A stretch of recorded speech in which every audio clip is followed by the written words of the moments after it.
Hello, my friends. Happy Thursday afternoon. I am going to do a full garden tour today, but just wanted to quickly do kind of an intro because if you've never watched any of my previous videos, I, wanted to make sure that you know where I'm gardening and growing. My name is Annie. I garden in Central Virginia, Zone 7AB, kind of on the border of both. My partner and I purchased this land a couple years before I met him. He and I met a couple years ago and have really done some amazing work in clearing land, putting in gardens, learning a lot along the way. We have about 5.4 acres here in Central Virginia, and then we live on another 5 acres where our home is. It's just up the road, and we have animals there. We are working on raising our own meat this year. So far we have pork. We actually just ordered meat chickens today, and we have egg birds. But our egg birds have not started laying yet because they are pretty young. So we both work full-time jobs. We have, I have a child. He has 2 girls, but one of his kiddos lives with their mother, and then his oldest is with us. So I get my daughter, and then I have a bonus kiddo that lives with us, and then an extra bonus kiddo that sometimes comes up to visit. So we are a blended family. We are pretty average in the sense of our background and skill set. Neither of us grew up on farms, but I really love to garden and grow. I've been doing this for gardening for probably about 10 to 15 years. Oh, that sun's coming out. Gotta protect the skin, y'all. And he also has grown things his entire life. He's had gardens and things like that. So this year we put in this plot that I'm about to show you, and the flower garden, which I'm also about to show you. We completed the vegetable garden last year and had that, but it was late. And so this year it was really cool to be able to just put things in a more timely manner. And start growing, and we've already got tomatoes and stuff like that coming on, and so that's really cool to see. Our average dust frost date here is April 15th, but our weather fluctuates quite a bit, and obviously with climate change, that has changed our seasons here quite a bit too. I have got my coffee with me because coffee is life. I have coffee seeds that have been sitting in my seed box for 1.5 years, and I need to just plant them and go ahead and do that. I don't know if I could grow a coffee plant inside, but we'll see. We don't have a long enough warm season here to do that, but maybe I'd put it in a pot, something that I could roll outside. So let's get started with this garden tour. This is our first year growing potatoes. We did try last year, but it was completely unsuccessful and we made a lot of mistakes. So this is just some very cheap deer netting and T-posts. These are 7.5 foot tall, and then they end up being just over 5 feet tall once they're pounded into the ground. And I hear thunder, so I might have to cut this short. But these are our potatoes. This first patch right here that you see all the white flowers on, these are Yukon Golds. Down here in this patch, and you can tell kind of the difference, right? And just the leaves and how they look. These leaves are larger and they are shorter plants thus far. These are Norland Red, which I've heard actually do pretty well in our area. And then these over here, these smaller ones, are a variety called Adirondack Blue. They are an early variety, and so will be ready earlier than the other ones. And they are not a long storing potato because they are an early variety. So you want to plant your potato in squares of how you're going to harvest. You don't want to like interplant potatoes, because then the problem becomes that some varieties will ripen or be ready prior to others, and then if you've mixed them in, then you're pulling out potatoes that aren't technically ready yet. So down along the edges here, and I've done this on the other side as well, I have Black Diamond watermelons, and this is my first year successfully, I'm hoping, growing watermelons. I did a small container variety last year. These will get big. The idea is that they will kind of go over to the edge of the fence and down to the, just kind of trail down to the end. This is our strawberry popcorn. We grew this last year. I saved some for eating, but then I also saved a bunch for just seeds. And so we planted that last year. I'm trying to find, we have sweet potatoes that we planted. Those are looking a little bit rough. But basically all up this row, and they look like they are finally taken off. And again, planted from sweet potato slips that I grew from organic grocery store sweet potatoes. These are a butternut squash. Again, seeds that I saved.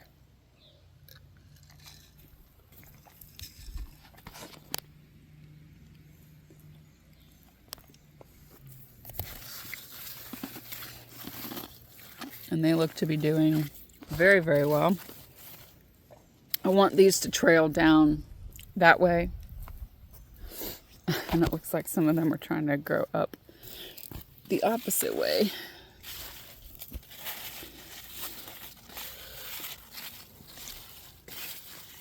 Oh, this might be planted a little close together. That one's doing what I want it to. But these are very healthy looking. I'm liking the direction that they're going there. And obviously we'll be excited to see fruit starting. We just left kind of that open area down there for them to grow. The corn that we are growing is an heirloom variety.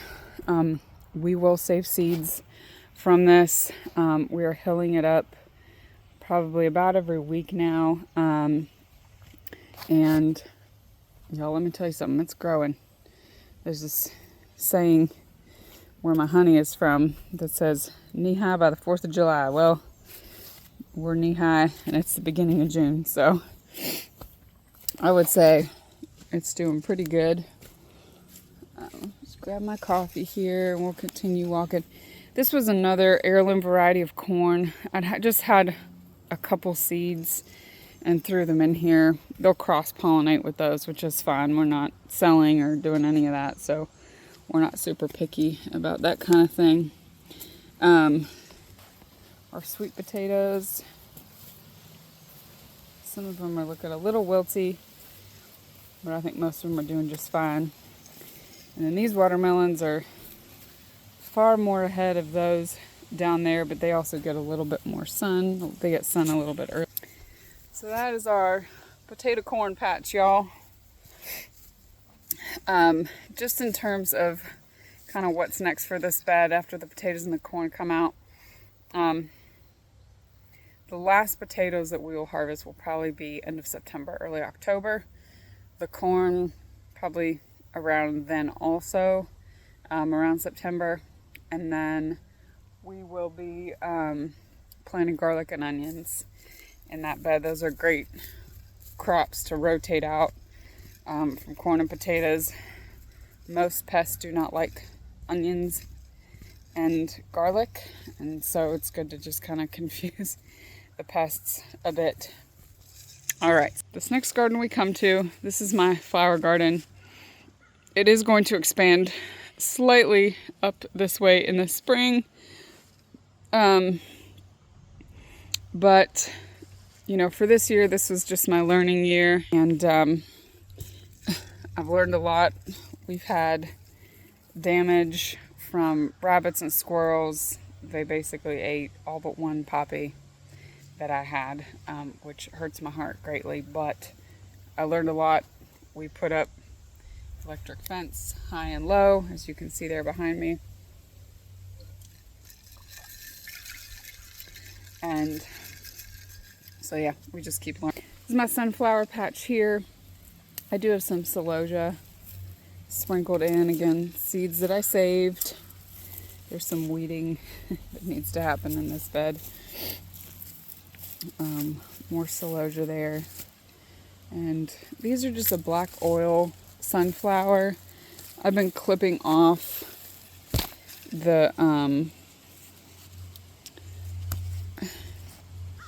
the little shoots that come off of it, because the black oil sunflowers, they're for seed production, and so they will put off multiple blooms. But I just want singular blooms, so I've been doing that. But this one's getting ready to open. Very beautiful. My plan is to cardboard all of these weeds eventually. But again, I'm really picky about my cardboard. I don't want a lot of ink on it, so it's just taking us some time to get there. You'll see throughout the garden I have red amaranth sprinkled. They're big, beautiful, tall spire-like blooms. These are all my freesias. I don't know if they're going to do anything. We're starting to kind of get into warm season, but I bought the bulbs and wanted to get them in the ground. So I'm hoping we get some blooms off of those. They don't like hot weather though. This bed is primarily hollyhocks. And I know hollyhocks can take a while. There is, that is all celosia right there. Sorry, y'all, got a spider web in my mouth. That was gross. This right here is Gomphrenia, which I did grow last year. One more Gomphrenia there in the end. And then these are my zinnias. And these zinnias, I'm trying to remember the name. I have a tag somewhere. But they're a beautiful pink and white when they open. That one's not open all the way. These are my cosmos. I'm growing the double click and the seashell cosmos. And have succession sowed. They'll grow all the way until it starts getting chilly. These are sunflowers right here. These are the Zohair Organic. And this is my bee balm, which I purchased and realized after I purchased that it had a lot of powdery mildew damage on it, but it seems to be really relegated to the bottom. The top is looking okay. So you could do like a vinegar water solution and spray that and sort of help out that, but I'm just letting it go and see what happens. These are the Benary's Giant Lilac zinnias here and here. And I've got some other stuff planted down there. To be honest with you guys, I don't remember what those are down there. And I've got them everywhere. I know that they're one thing that I planted, but I just can't remember. I'm not sure which thing it is that I planted. So these are the pink flamingo feather celosia. And then I got one poppy left. That's that right there. So I'm hoping it thrives and does okay. These are snapdragons. They look pretty small. We'll see how those go. So this bed is just kind of a random conglomeration. I did this pocket hole kind of idea, but for next year, and this will probably be a fall or winter project, I'm just going to reset it to be like these beds here where we have just one strip. And so what I'll probably do is do a 18-inch bed along this log and a 2-foot bed along here and have a walkway in the middle. And that'll give me more planting space and just also allow me to net and trellis a little bit better. This here is just, I had extra celosia plants, so I popped them in the ground just in this like grow bag that I have. So hoping those do pretty good. We'll see.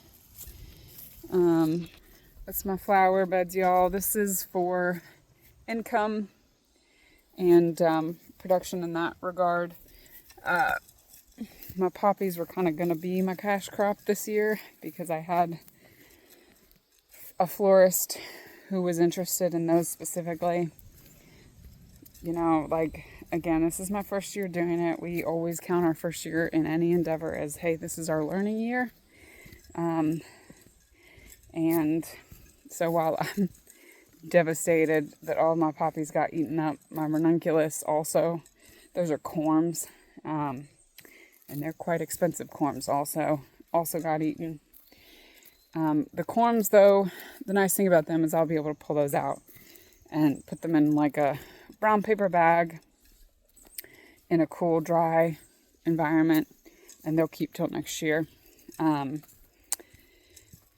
The poppies, I'm just going to have to order more seeds for, which is fine.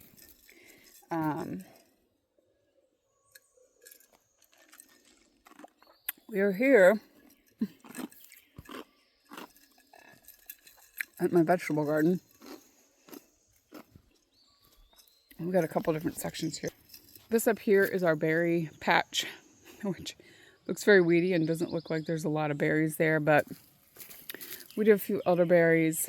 We've got raspberries. Oh, I see a ripe raspberry. Let's go get that one, y'all.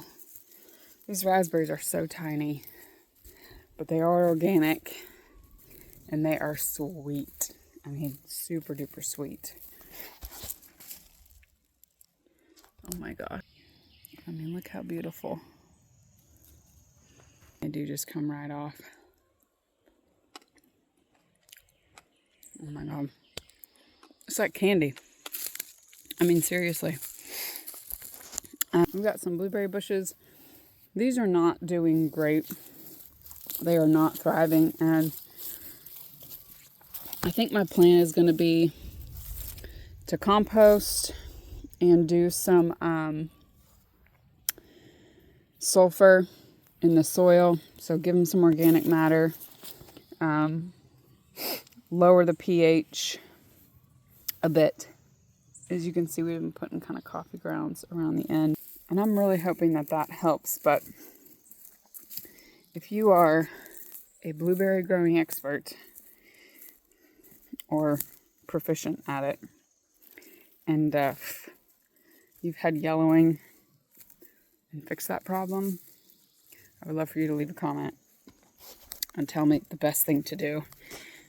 I know they say leaf mold is great to help also. One of the other things that I'm really into is natural medicine. And we have got mullein flower growing everywhere. It's got these big fuzzy leaves. The indigenous peoples actually used to smoke the leaves for like coughs and things like that. But I'll show you one in here that's got flowers on it. And you can harvest and dry the flowers and use those for coughs. These are blackberries. We put them down here. They're starting to ripen, which again is just so cool. We've really looked forward to getting berries here. And again, we have some deer netting. It's a little thicker than the stuff we have up top. That's our compost pile over there. Oh, she is taking off, y'all. It's a beautiful garden. We chipped a bunch of wood last fall and put it in the walkways, and it has really helped for when it rains. It doesn't get as soggy back here. I would never mulch my beds, however. Got some awesome mushrooms growing, which is so cool. I love that. I'm going to start over here. This is my gorgeous butterfly bush, which I thought was kind of dying in the wintertime, and then it just came back and took off. These are all a bunch of volunteer marigolds. which I'm not mad at. They help fend off harmful nematodes, so I will take them. This is garlic. This is the Russian red, I believe, variety. We planted some squashes, some melons in here. This is hyssop. Oh, and it is flowering, finally. I can harvest some of this soon. This is Hyssopus officinalis. This is not anise hyssop, which is a different plant. But again, great for digestion, great for coughs and things like that if you're not feeling well. I'm just checking my melons and squashes all the time to try to pull off any squash bug damage, because we do have squash bugs in this bed, y'all. Pretty bad. That one over there looks like it's doing great. These are chickpeas that I planted, and typically you'd harvest the chickpeas. These are quite young, so they're not even close to ready. And these almost look like they might be.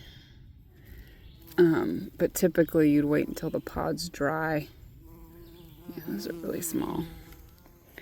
Dry on the plant. I'm growing a couple varieties of cucumbers. These are a Punakira cucumber.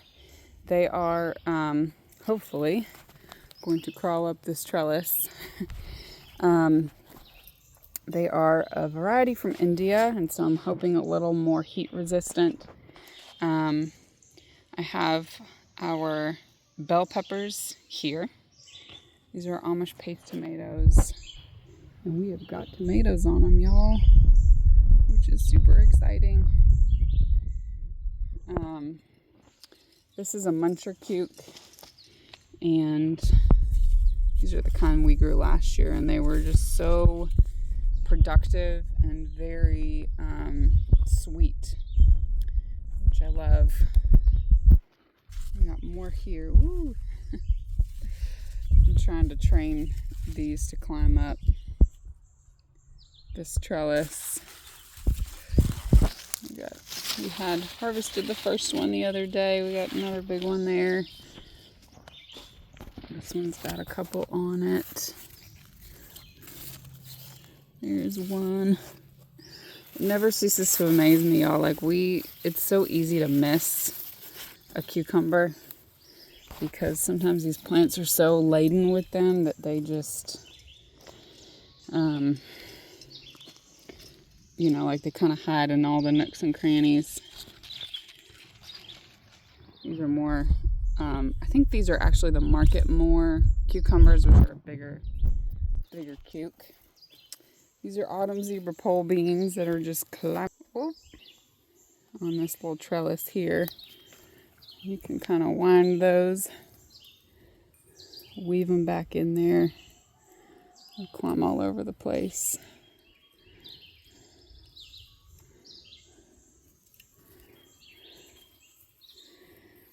These autumn zebra pole beans, you would eat them like a pinto bean.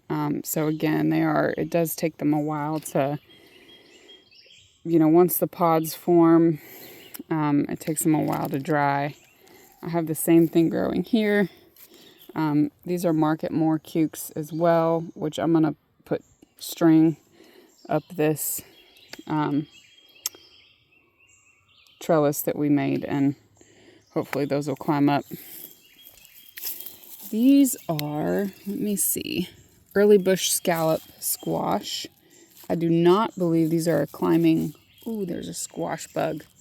There's a squash bug laying eggs, you all.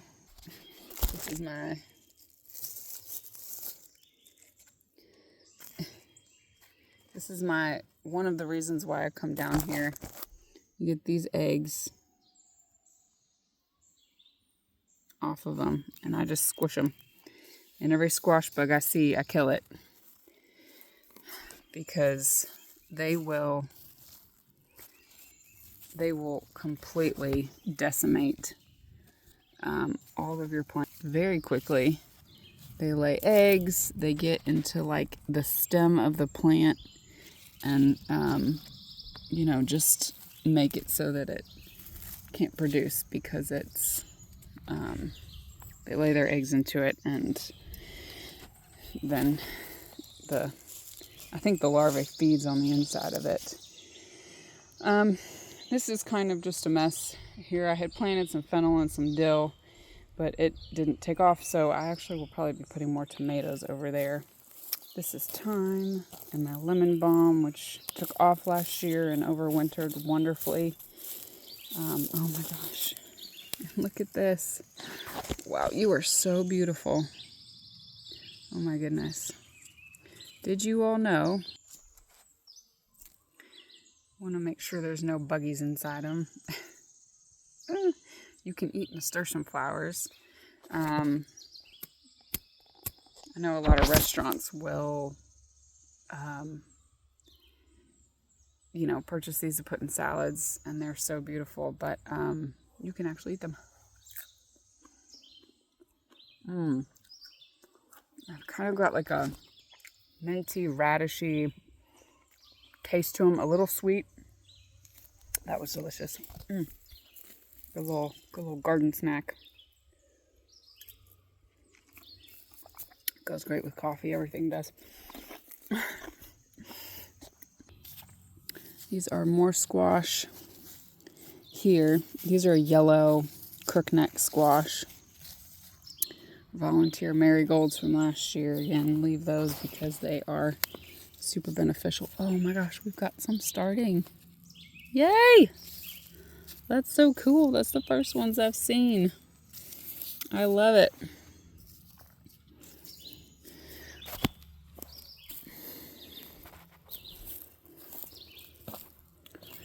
This is a volunteer ground cherry, which I love. That's so wonderful. I've had a really hard time with rosemary down here, and I had some that was doing really well last year and then died. And I don't know why it died. But it just sort of pooped out on me. We've got the flowers of the mullein that's ready to harvest. I need to bring my basket down, but I need my hands for that, so I will do it after this garden tour. These are these are sugar rush peach peppers. I'm sorry, actually, these are the Criolla de Cocina peppers. This is celosia, but these are the Criolla de Cocina peppers, and they're not looking well. Lots of celosia that self-seeded again from last year, which is so awesome. They're not doing well, so we're gonna have to see what we can do about that. I don't, you know, other than just feeding them and trying to keep them watered, I'm not really sure how else to mitigate that situation. This is my yarrow. I use it medicinally for topical. You can tincture it, but I don't know a lot about using it internally, so I stay away from that. But I will learn and probably eventually do that. This is marshmallow, which I did start from seed a couple years ago. You harvest the roots, and so I think there's only 2 plants here, but you harvest the roots in the second year. So I'm going to let this grow for a while before I try to harvest it. These cabbages probably need to come out. That is plantain, also a topical medicinal, really great. There's the young one starting right there. My kale, ooh, my goodness. Gosh, I harvested a little bit of this the other day, but we've got worms galore there. I'll be picking that off and giving those to the chickens here really soon. And I'm using the nasturtiums all over the garden as trap plants because aphids are really attracted to it, and hoping that they get attracted to that and not to my tomatoes. These are my tomatoes. These are mostly beefsteak and pineapple tomato varieties. We've got a bunch started, which is just glorious. I'm so happy with that. You want to be really careful, y'all, when your tomatoes are like at this stage of moving them around with your hands, because they will just pop off. I've done that many a time, and it makes me so sad. But everything just looks beautiful and healthy. And I've got Thai basil growing there, and I have lettuce leaf basil growing in there. These are my Kalima beans. This is a green bean. I'm getting ready to succession sow more of these because we do want to can quite a bit of green beans and pickle and things like that. So we'll use that. This is my main garlic bed, Russian red and the German white garlic. And it looks like these are probably going to be ready to pull out in the next week. Go to the top part of the garden here. This is mullein. So the thing about mullein is it is a biennial, which means it will come up from seed the first year. It will grow leaves. The second year it will send up a stalk and flowers and make seeds. And after it does that, it will die. And so I do typically try to leave some of the flowers to go to seed so that we can have more the following year. There's more garlic up here. That is my beautiful Dusty Miller. And I may end up moving that to the flower beds because this is for the cut flower garden, but I wanted to stick it somewhere. This is Sophie's little garden here. She just planted so much stuff, which is fine though, because even though I'm going to take that out, that's a weed, but even though not all of it might grow, I believe that she will get something. See, she's already got ground cherries on her little ground cherry plant, which is so great. All right, moving on. We've got more nasturtiums here. That one is quite dead, which is interesting.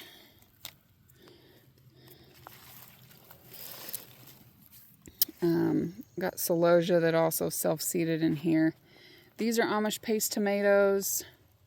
These are the Rosa de Bianca eggplants, and they are laden with both flea beetle damage and with fruit, which is kind of odd.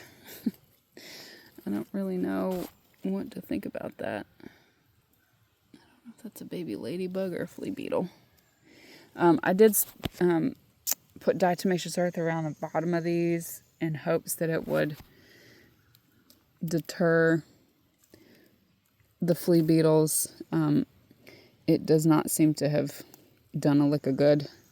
And I'm just picking off the fruits randomly as I come out here because if you're trying to grow too much fruit on one, they won't get big enough. I also need to come out here and do a feeding of magnesium. Eggplants, just like peppers, really like to have the 1 in 3, 1 part Epsom salt, 3 part water solution. Peppers also benefit from that. It's the magnesium in it that they really like. This mullein, I thought it was going to send up, just a massive shoot, but it is really small and does not look like it's doing good. So that mullein is probably going to come out very soon because, again, I can grow more peppers or tomatoes there. This is my chamomile, which looks like I need to harvest a bunch of this. And this is our main squash bed here. And we've got a bunch that are started, which is so exciting. They're coming on. I've got another one here. good. So this is the Black Beauty zucchini. There are some cucumbers there, which I'm just going to let grow and go nuts. These are our strawberries. Ooh, look! We took the flowers off of this strawberry not long ago. I think there's an ant bed under this, but it's okay. They're not, I don't think they're actually bothering the thing. I think that is a bloom, so I'll be picking that off. This is calendula. It's a little warm for calendula, but that's a great medicinal. Yep, putting on more flowers there. I'm going to take that off because we want that strawberry to put all of its energy into making roots, really good, strong roots. And so then next year we will have an abundance of fruit. I got a bunch of calendula. That's great to put in oils and salves for eczema and all kinds of things. But parsley there. That's my garden, you all. It is so beautiful. It's raining right now, which is great. But I hope you enjoyed this garden tour. I will be doing another one as we are pulling produce out of this garden. And we're really looking forward to just feeding our family with this summer, preserving the harvest and using that into next year.